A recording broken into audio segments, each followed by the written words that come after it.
Fala, mundanos e mundanas do meu coração! Vamos começar mais uma aula. A aula de hoje é a diferença entre absolvição sumária e absolvição. Se você ainda não é inscrito no nosso canal, se inscreva, já deixa o seu like, que isso vai ajudar o vídeo a chegar a mais pessoas. E eu tenho um convite a você, se você vai fazer a segunda fase do OAB em Direito Penal, clica no link e vem conhecer o nosso curso Mundo Jurídico Criminal e ser um dos nossos alunos, tá? Vai ser um prazer ter você como aluno. Então vamos começar? Por que eu trouxe hoje esse tema de absolvição sumária e absolvição? Primeiro porque alguns alunos confundem esses dois tipos de absolvição e é importante para algumas provas que você saiba essa diferença, porque eles podem perguntar do que se trata absolvição, absolvição sumária, ou é hipótese de absolvição, é hipótese de absolvição sumária. Então é importante que você saiba essa diferença. Tranquilo? Vamos lá, o que é a absolvição? A absolvição é a decisão do juiz que julga improcedente o pedido da acusação. Ou seja, a acusação ela vai pedir a condenação do acusado e a absolvição ela vai julgar improcedente esse pedido de condenação. Beleza? Existem duas formas de a gente fazer esse pedido, dois momentos que a gente faz esse pedido, que é a absolvição sumária e a absolvição propriamente dita.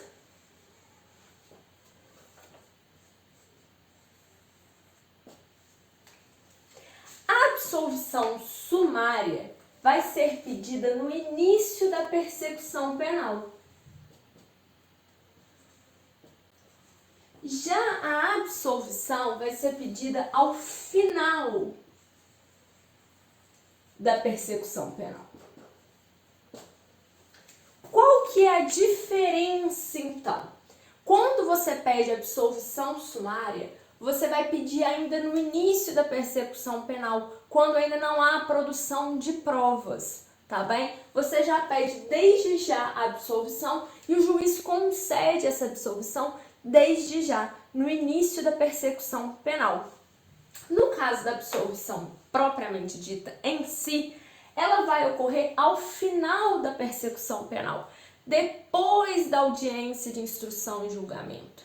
Beleza? Você vai pedir nos memoriais, após a audiência, a absolvição do seu acusado. Então vamos lá, vamos fazer a nossa linha do tempo aqui, para vocês entenderem do que eu estou falando. Aconteceu um crime, beleza? Aconteceu um crime. Depois que aconteceu esse crime, foi oferecida a denúncia pelo Ministério Público. Essa denúncia foi recebida pelo juiz. Após o recebimento da denúncia, qual que é a peça que vem? A resposta à acusação. Então, após o recebimento da denúncia, a defesa faz a resposta à acusação, que é para pedir para que essa denúncia não tenha sido recebida, que tenha alguma falha na denúncia, ou para desde já pedir a absolvição sumária. Tranquilo? Então, na resposta à acusação, você vai pedir a absolvição sumária. Desde já você pede a absolvição do seu condenado, do seu acusado, do seu cliente, sem que haja produção de provas. Beleza? Caso a absolvição sumária aqui o juiz entenda que não seja caso de absolvição sumária, vai acontecer a audiência de instrução, as alegações finais, e aí é nesse momento que você vai pedir a absolvição do seu acusado. Porque nas alegações finais, depois da audiência em que a vítima foi ouvida, as testemunhas foram ouvidas e o acusado foi ouvido, você vai pedir absolvição baseada nas provas produzidas no processo, tá? Então, através das provas produzidas no processo, você vai pedir a absolvição. E aí vem a sentença do juiz em que ele vai absolver ou condenar o seu acusado. Tranquilo? Então vamos falar da absolvição sumária e da absolvição propriamente dita lá no final do processo. Tranquilo? Vamos lá. Absolvição sumária. A absolvição sumária ela vai ocorrer nas hipóteses previstas no artigo 397 do Código de Processo Penal. Se você não está com o seu Vademecum aí aberto, pausa, abre o seu Vademecum ou abre aí na internet mesmo para você acompanhar com a gente o artigo 397 do Código de Processo Penal. Beleza? Então, a absolvição sumária está prevista no artigo 397 do Código de Processo Penal. Informação importante, aqui a gente está falando do rito comum, a gente não está falando do júri. Eu vou dar uma aula específica sobre a absolvição sumária no júri, beleza? Então vamos lá. 397 do Código de Processo Penal. Inciso 1. Então, uma das hipóteses de absolvição sumária, tá? Está prevista no artigo 397, inciso 1. A existência manifesta de causa excludente de licitude do fato. Quais são as causas de excludente de licitude? Estado de necessidade, legítima defesa, estrito cumprimento do dever legal, exercício regular do direito e consentimento do ofendido.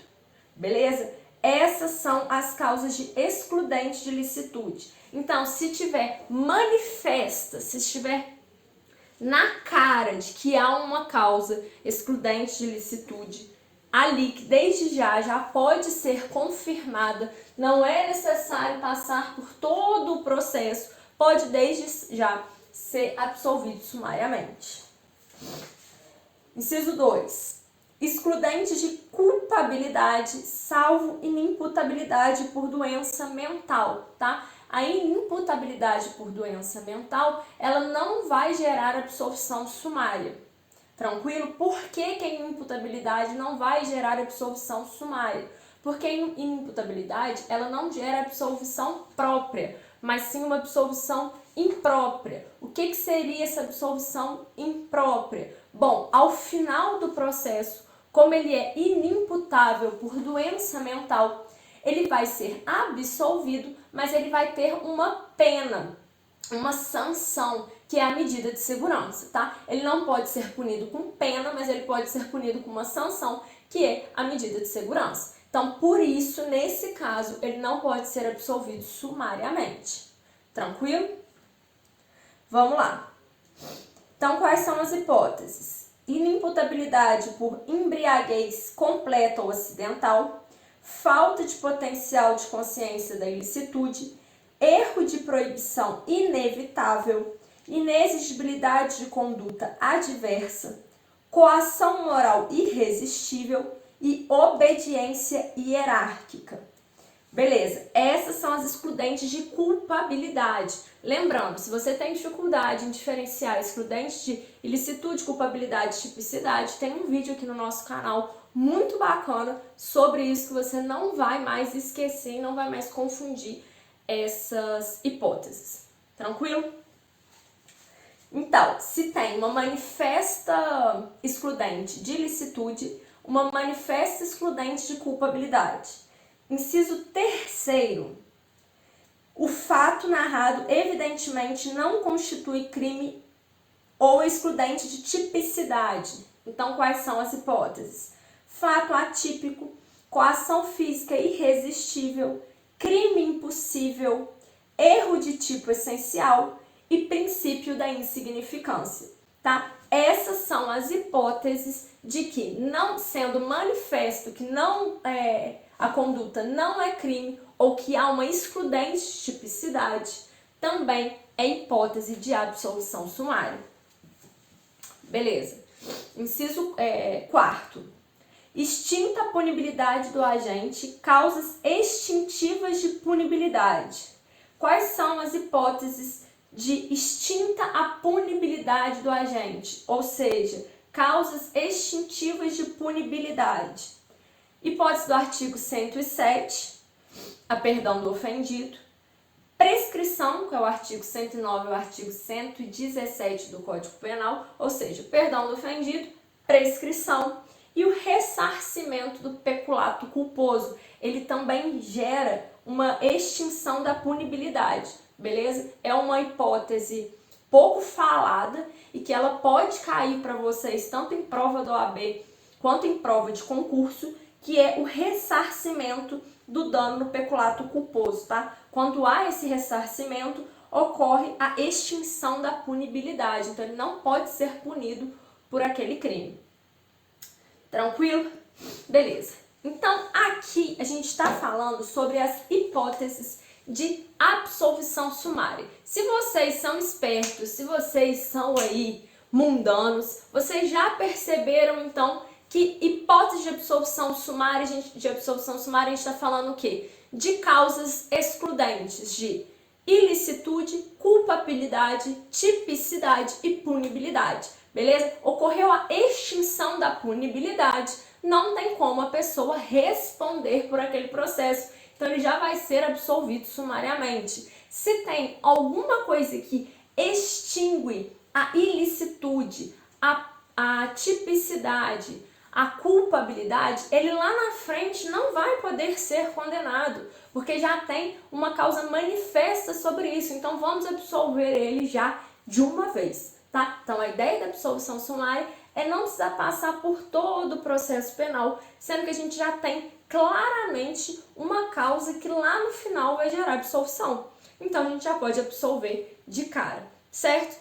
Pra gente condenar alguém por um crime, ele tem que preencher os 3 requisitos: ser ilícito, culpável e típico. Então, se não tem um desses 3 requisitos, ele vai ser absolvido. Então, se não tem um desses 3 requisitos já de cara, manifestamente, então a gente já pode absolvê-lo sumariamente, beleza?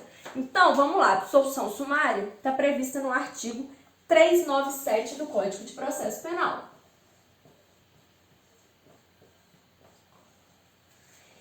Absolvição lá do final do processo, absolvição lá na frente, efetivamente, né, absolvição, ela está prevista no artigo 386 do Código de Processo Penal. E aí vocês vão perceber que há uma similitude, tem coisas parecidas da absolvição sumária com a absolvição, mas tem outras hipóteses que aparecem na absolvição. E quais são elas? Vamos lá. Primeiro, estar provada a inexistência do fato. Então, nesse caso, a certeza que o fato não ocorreu, tá? Exemplo, no crime de apropriação indébita, tá? O acusado já havia devolvido o objeto e a vítima que não lembrava. Então, nesse caso, não houve apropriação indébita, porque ficou provado que ele pegou emprestado, ele devolveu conforme a vítima pediu e a vítima disse que ele tinha se apropriado indebitamente daquele bem. Beleza? Então, ficou comprovado que aquele fato nunca aconteceu. Não houve o crime de apropriação indébita. 2. Não haver prova da existência do fato. Então, diferente do outro, que a gente tem a certeza que o fato não aconteceu, na segunda opção, no segundo inciso, é não haver prova de que o fato aconteceu. Beleza? Então, nessa hipótese, a acusação não fez prova de materialidade do fato, então não tem como eles provar que ele aconteceu. Exemplo, nos crimes que deixam vestígios. Por exemplo, o crime de lesão corporal não conseguiu por outros meios suprir o corpo de delito e aí por isso não há indícios de materialidade suficientes para que ele seja condenado. Então não há prova da existência do fato. Terceiro, não constituir o fato infração penal, ou seja, é uma excludente de tipicidade. Ele deixou de preencher um dos requisitos do tipo penal. Aí a coincidência que eu falei. Algumas hipóteses lá da sumária vão aparecer novamente aqui na absolvição. E por que isso? Porque às vezes lá no início do processo você não conseguiu demonstrar que não havia tipicidade. porque precisava produzir provas, não era manifestamente, não estava ali na sua cara para você ver. Então precisou passar por todo esse processo. Mas é o que eu falei para vocês, para um sujeito ser condenado por um crime, ele tem que ser típico, ilícito e culpável. Então isso continua valendo aqui na absolvição, beleza? Então vai aparecer essas três opções aqui pra gente também, tá? Hipótese 4. Estar provado que o réu não concorreu para infração penal. Estar provado que o réu não concorreu para infração penal. O que significa isso? Bom, aconteceu um crime aqui em Juiz de Fora e eu estou sendo acusada por ter cometido esse crime às 10 horas da manhã no dia 11 de maio. Só que eu tenho foto minha lá no pedágio em Guarapari, tenho comprovante, tenho a foto do pedágio de que eu estava às 10 horas no dia 11 de maio lá no pedágio em Guarapari. Então ficou provado que eu não sou o agente, que eu não sou o autor daquele crime. Então tá provado que eu não sou. Qual que é a outra hipótese? Não existir prova de ter o réu concorrido à infração penal. Inciso 5º. Nesse caso é que não há provas. Então, você vê que sempre tem essa relação. Estar provado que ou não haver prova que. E há uma diferença muito grande que a gente vai ver na próxima aula das consequências da absolvição, tá? Então, é importante você saber essa diferença, tanto na prática quanto também para as provas. Tranquilo? Então, vamos lá. Não existir prova de que o réu concorreu para infração penal. Ou seja, nesse caso, não há prova de que foi o autor, tá? Ausência de prova da autoria. Então, não tem como ter a certeza que foi ele. Então, nesse caso, por causa do indúbio pro réu, se você não tem certeza, você vai absolver o réu, certo? Existirem circunstâncias que excluam o crime ou isentem o réu de pena. Então, nesse caso, a gente está falando sobre o artigo 20, 21, 22, 23, 26, 28, todos do Código Penal. Então, são as excludentes, tá? De ilicitude, são as excludentes de culpabilidade. Tranquilo? Então, nessas hipóteses, a gente tem, igual a absolvição sumária, as excludentes de ilicitude e de culpabilidade. Nesse caso, há a possibilidade do acusado ser absolvido pela inimputabilidade de doença mental. O que não pode ser arguído aqui na absolvição sumária pode ser arguído aqui na absolvição. Então, absolvição por doença, inimputabilidade, pode na absolvição, mas não pode na absolvição sumária. Por quê? É uma hipótese de absolvição imprópria. Nesses casos, ele vai ser absolvido, mas ele vai sofrer uma sanção, que é a medida de segurança. Tranquilo? E por isso que não pode ser aqui na absolvição sumária. A produção de provas tem que partir de toda a persecução penal e ao final é que ocorrerá essa absolvição, beleza? Aí sim, com a medida de segurança, com uma sanção penal. Tranquilo? Beleza. Quais são as hipóteses, então, de excludente de ilicitude e excludente de culpabilidade? As mesmas que eu já falei para vocês aqui na absolvição sumária, tá? Que estão previstas no artigo 20, 21, 22, 23, 26 e 28 do Código de Processo do Código Penal. Tranquilo? Beleza. Por último, não existir prova suficiente para a condenação do acusado. Essa é a geral, beleza?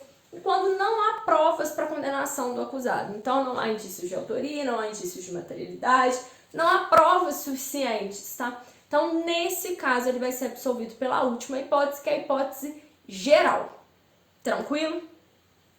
Então, o que a gente pode perceber aqui? O que houve O que acrescentou entre a absolvição sumária e a absolvição lá no final do processo? A absolvição sumária vai ser sempre apenas excludentes. São as excludentes de ilicitude, culpabilidade e tipicidade. E a extinção da punibilidade também. Hipótese de extinção da punibilidade. Já a absolvição sumária, a absolvição propriamente dita, além das excludentes, além da extinção da punibilidade, a gente tem aqui as hipóteses de ausência de prova ou a certeza de que não foi o réu que cometeu aquele crime. Tranquilo? E aí vocês vão entender a importância da diferença dessas duas na próxima aula, quando eu falar sobre as consequências da condenação, os efeitos, as consequências da absolvição, os efeitos da absolvição. Porque, a depender de por qual hipótese você foi absolvido, você vai ter efeitos cíveis ou não. E aí, nesse caso, pode ser mais benéfico a pessoa ser absolvida por um ou por outro. Beleza? Então, a gente vai trazer isso aí na próxima aula. Então, é isso, galera. Eu vou liberar também o material no link aí, esse resumo que eu fiz para vocês, para ficar mais fácil de vocês acompanharem a aula e terem aí sempre de fácil acesso. E, de novo, eu faço o convite, se você vai fazer o OAB, vem ser um aluno no mundo jurídico e criminal, vai ser um prazer ter você como aluno e junto a gente vai conseguir essa tão sonhada aprovação. Beleza? Muito obrigada, deixa seu like aí se você não deixou e manda para um amigo que também tem dificuldade em absolvição. Beleza? Até a próxima.